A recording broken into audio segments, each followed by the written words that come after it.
Okay, so 7th overall in the Constructors' Championship right now is Haas. Now, Haas for me are arguably the most improved team this season. I think they're up there with McLaren for the most improved team of this season. I mean, they ended up getting last in the Constructors' Championship last season. This year, they're in 7th as it stands, and they could well get up into 6th by the end of the season, which if they get 6th and kind of best of the rest in a way, you might say that Aston Martin and best of the rest in 5th, but I think best of the rest in 6th for them would show a massive improvement. Io so has to take some huge credit for that, despite what Gunther Steiner says.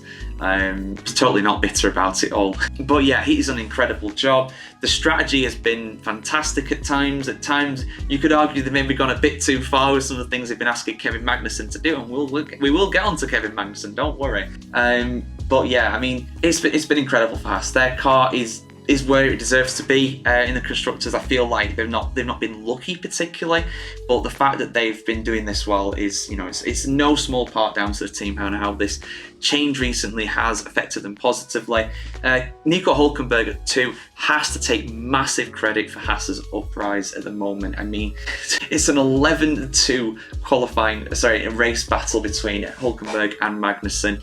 The highlights of Hulkenberg's season coming in back-to-back 6th places at the Austrian and British Grand Prix, which has absolutely catapulted Haas up the standings. And in fact, Hulkenberg is only 2 points behind Lance Stroll, who's in a much better Aston Martin, in my opinion. So that just shows you the level to which Hulkenberg is performing. Hulkenberg also doing miracles in qualifying with the Haas car, putting it in places it absolutely does not deserve to be. Kevin Magnussen, his conduct at times on the track has been downright disgusting, to be honest with you. I feel like some of it has been down to what the teams have been telling him to do, like in Saudi Arabia, hold the pack up for Nico. It's really going to help him out, and that's fine. That's hard and fair racing for the most part.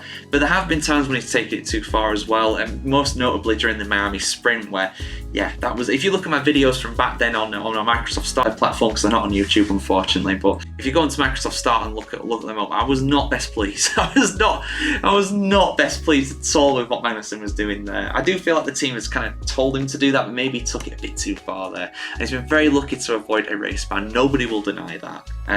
So yeah, Haas one of the most improved teams. Hulkenberg in particular elevating them up to that 7th place in the Constructors, and they could well get 6th by the end of the season. Their results recently have been very impressive, to say the least.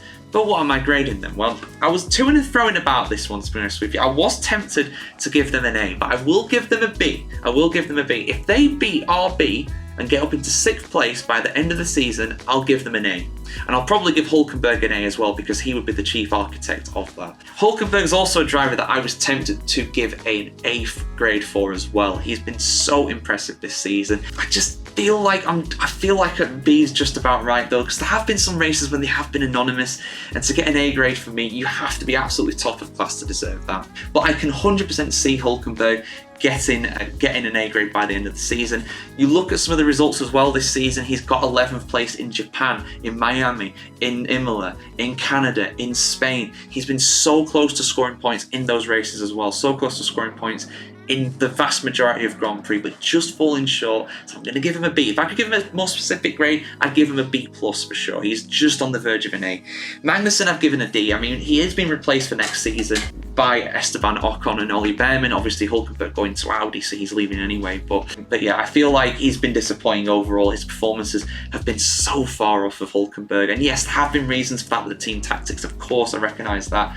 But Magnussen's qualifying has been miles off what Hulkenberg's has been as well at times this season. So I'm going to give it a D overall. I think we might see the last of Kevin Magnussen in Formula 1 this season as well, which I think is a shame, because I do like the guy.